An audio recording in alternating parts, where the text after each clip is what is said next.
Do you think people are stuck on their truth because we have an addiction to being right? Yeah, and we also have addiction to being who we are. Our sense of self, you can call it ego, you can call it whatever you want. We are really are obsessed with who we are, like what we think, what we do. Sometimes I see people so proud about like, well, for me, it's this, or for me, it's that. And I'm thinking, wow, advocating for your current version of yourself. Wow, that's amazing. Wow, I get it. I hear you. I hear you. You know yourself so well. I get it. But you know what you don't know? Your greater self. Why don't you start advocating for your greater self? Instead of going, for me, it's this way, or for me, it's that way. Start going, I don't know what it's like for the new me, but I can't wait to meet her. I can't wait to meet him. Can't wait to see his face because I don't know who he is. You know what? I'm going to do everything I can to bring him or her out. Yeah, so what are some ways that we can, really stepping out of the rut, the recursion that you call it, to allow the greater aspect of ourself to come in? And I know you've talked about it throughout, but what are some additional things that we can do? Is it just to be in that observer state? Well, it is, but it's not just observer. Actually, the state that I like the most is actually the considerate state. And what I call the considerate state is to consider it. What would it feel like to be liberated from this place? Or what would it sound like if I were speaking from a place that was really connected, loving, not judgmental, compassionate, empathetic, that saw things from different perspectives besides my own? How soft would my voice be? What would that feel like in my body? That's like having a vision page. That's like having an image. That's what I call a kinesthetic vision. When you're asking yourself, what does it feel like? Or what does it sound like? Now you're holding yourself to a certain standard for executing it. So I think the idea of just considering it, we talk about being in the inquiry, just to be in the inquiry of what it would feel like, look like, sound like, that you were going to embrace this other archetype that is unfamiliar to you, that you really don't know. You're going to be like, hey, masterful peacemaker, come on into my life. I want to see what it's like to live with you running the show. Well, guess what? For you to really mean that, you, the current version of you, is going to have to get off it. And then in order for you to make room for this masterful peacemaker, your brain state has to scurry around and create a whole new neural net. I mean, talk about reorganization. The body is rewiring in a whole new way to maintain this new individual that the current neurology wasn't holding. The current neurology was holding the other recursion, the version of you that's familiar, the current you, the default you, the static you, the one that you defend so well as if that's dignity, while not being true to your greater self, which is a bigger percentage of who you really are.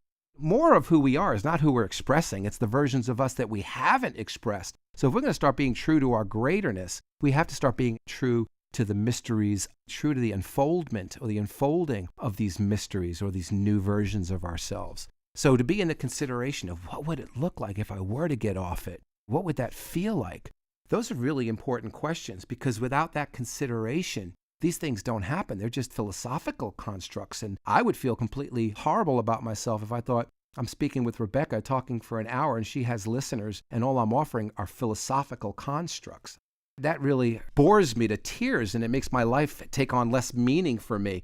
I'd like to believe that I am contributing significantly to the wellness revolution because there is a wellness revolution going on, which is why I do what can I bring to the wellness revolution instead of what can I get from it. So that's why I do create terms like thriveapeutics, because people say it's not a therapeutic approach. Well, if it's not a therapeutic approach, what is it? Why are we talking about therapeutics? Why don't we call it what it is? Thriveapeutics. So I created a term that supports the wellness revolution, thriveapeutics. And it's like healing.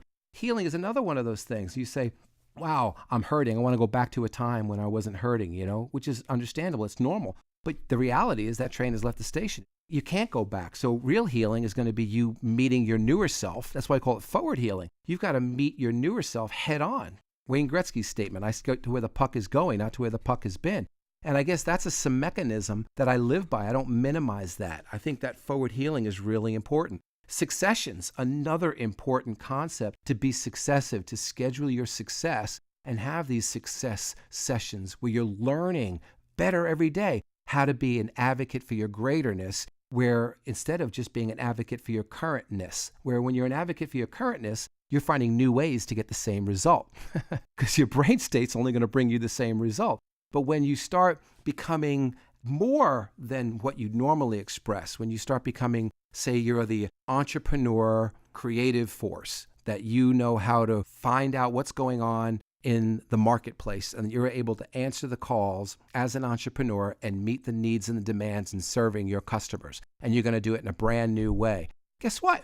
You're going to have to leave the brain state in order to be successful to do that. Well, guess what? A new you is going to emerge with a brand new brain state, and that's going to be the next jumping off point for the next level of greaterness. So that's why success sessions are so very, very important, because our recipes for success are like layers. We just keep going to another layer and another layer and another layer. We have no idea what's at layer 12 until we get to layer 11. And we can't get to layer 11 until we get to layer 10. And so we have to be in this continuous process. And just by doing it once doesn't get us to layer 12, because then we go back to our old way, and then we got to go back to layer 2, and then we go back to our old way, and then back to layer 2, and then we relax. When you're in successions and you're just constantly working through greater and greater possibilities, you go from one step to the next step to the next step, and you're scheduling it and you're doing it and you're being an advocate for it. And that's where the magic really is, because that's where the mysteries lie.